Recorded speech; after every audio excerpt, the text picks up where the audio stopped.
Salam rahayu untuk teman-teman semuanya dimanapun berada. Teman-teman, di sini saya akan menjelaskan kisah Sabdo Palon datang bersama Satrio Piningit, pemimpin zaman Edan. Sabdo Palon yaitu tokoh yang dianggap sebagai pandita dan penasehat Brawijaya V, penguasa terakhir yang beragama Buddha dari kerajaan Majapahit di Jawa. Sabdo Palon sangat kecewa ketika Sang Prabu Brawijaya V memeluk agama Islam.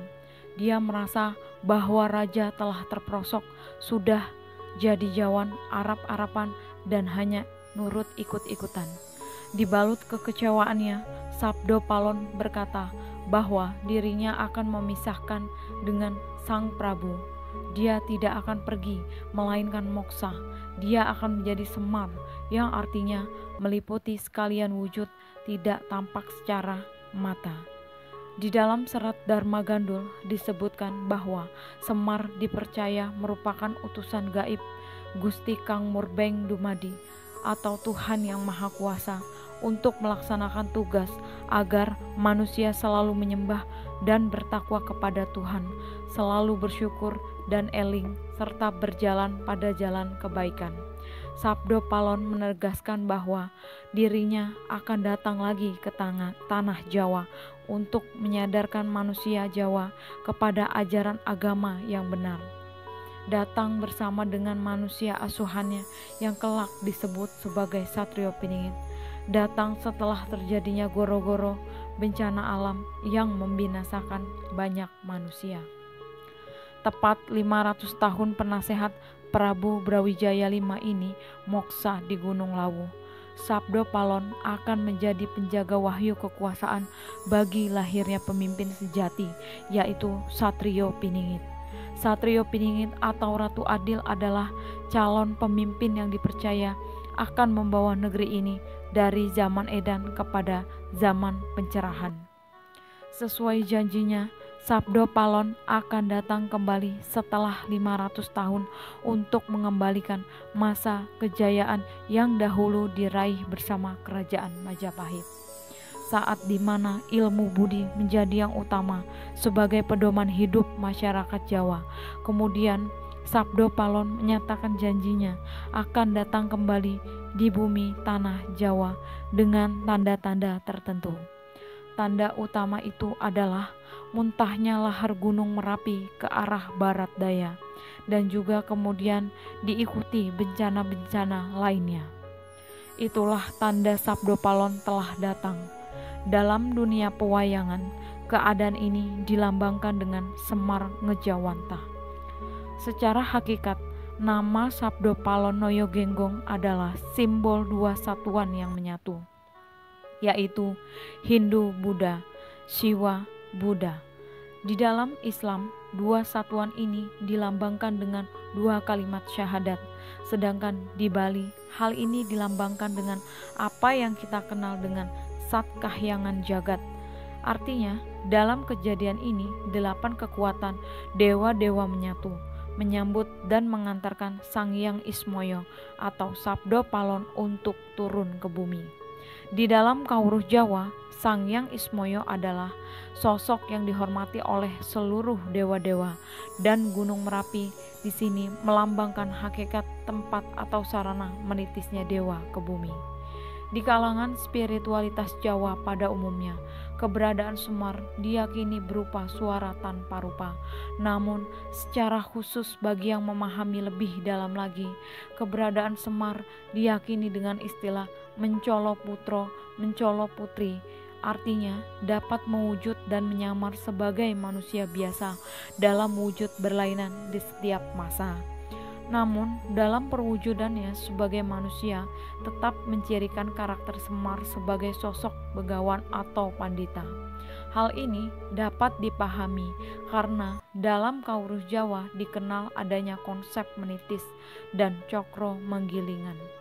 Jadi dapat kita pahami bahwa Sabdo Palon sebagai pembimbing spiritual atau punakawan Prabu Brawijaya merupakan sosok Semar yang nyata.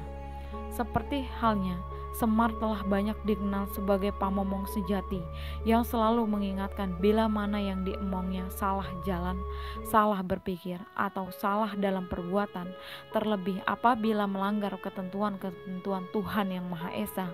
Semar selalu memberikan piwulangnya untuk bagaimana berbudi pekerti luhur selagi hidup di dunia fana ini sebagai bekal untuk perjalanan panjang berikutnya nanti. Jadi, Semar merupakan pamomong yang tutpuri handayani karena pengetahuan dan kemampuannya sangat luas serta memiliki sifat yang bijaksana dan rendah hati, juga waskito, ngerti sakdurunge winara. Semua yang disabdakan Semar tidak pernah berupa perintah untuk melakukan, tetapi lebih kepada bagaimana sebaliknya melakukan. Semua keputusan yang akan diambil diserahkan semuanya kepada majikannya. Semar atau kaki Semar sendiri memiliki 110 nama. Di antaranya adalah Ki Sabdopalon, Sangyang Ismoyo, Ki Bodronoyo, dan lain-lain. Di dalam serat Dharma Gandul diceritakan bahwa perpisahan antara Sabdopalon dengan Prabu Brawijaya karena perbedaan prinsip. Sebelum berpisah, Sabdopalon menyatakan kekecewaannya dengan sabda-sabda yang mengandung prediksi tentang sosok masa depan yang diharapkannya. Sabdopalon mengingatkan Prabu Brawijaya bahwa suatu ketika nanti akan ada orang Jawa yang memahami Kawruh Jawa atau Tiang Jawi yang akan memimpin bumi Nusantara ini. Juga dikatakan bahwa suatu saat nanti datang orang Jawa asuhan Sabdopalon yang memakai nama sepuh yang memegang teguh Kawruh Jawa akan mengajarkan dan memaparkan kebenaran dan kesalahan dari peristiwa yang terjadi saat itu dan akibat-akibatnya dalam waktu berjalan. Hal ini adanya dua sosok di dalam ungkapan Sabdopalon tersebut yang merupakan sabda prediksi di masa mendatang, yaitu pemimpin yang diharapkan dan pembimbing spiritual atau seorang pandita. Ibarat Arjuna dan Semar atau juga Prabu Parikesit dan Begawan Abhiyasa. Dapat dikatakan bahwa putra Betara Indra, budak Angon, Satrio Pinandito Sinisihan Wahyu, seperti yang telah dikatakan oleh para leluhur Nusantara adalah sosok yang diharapkan rakyat Nusantara selama ini, yaitu sosok yang dikenal dengan nama Satrio Piningit. Satrio Piningit yang telah menjadi mitos selama perjalanan sejarah bangsa ini memunculkan misteri tersendiri. Ia merupakan perbendaharaan rahasia bumi dan langit yang teramat sulit ditembus oleh akal pikiran. Keberadaannya gaib namun nyata. Orang yang hatinya kotor dan masih diliputi dengan berbagai hawa nafsu akan sulit melihat Semar. Namun, Semar dapat terlihat bagi orang yang hatinya bersih, suci, dan melakoni tirakat, tapaning ngaurip atau tasawuf hidup sepanjang hidupnya.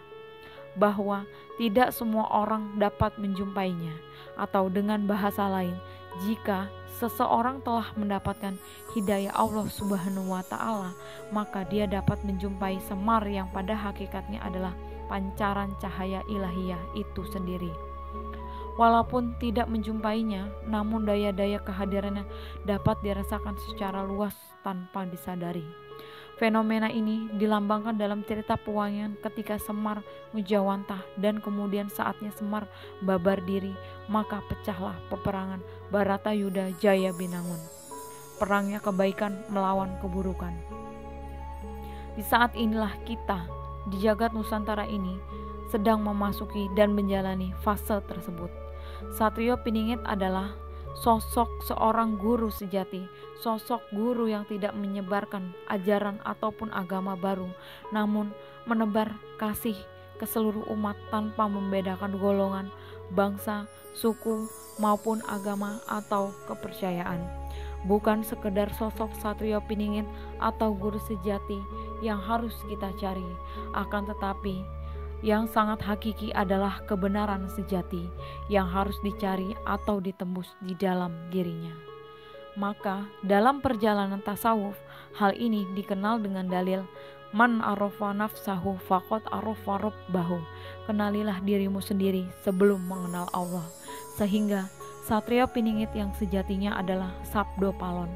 Terdapat suatu misteri kata sandi yang harus dipecahkan, yaitu di balik Satrio Piningit terdapat 10 Satrio Piningit.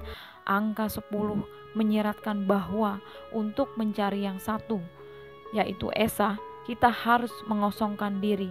0 dan angka 0 dan 1 adalah bilangan digit atau binari yang melambangkan kalimat Thayyibah, La ilaha illallah, tiada Tuhan selain Allah.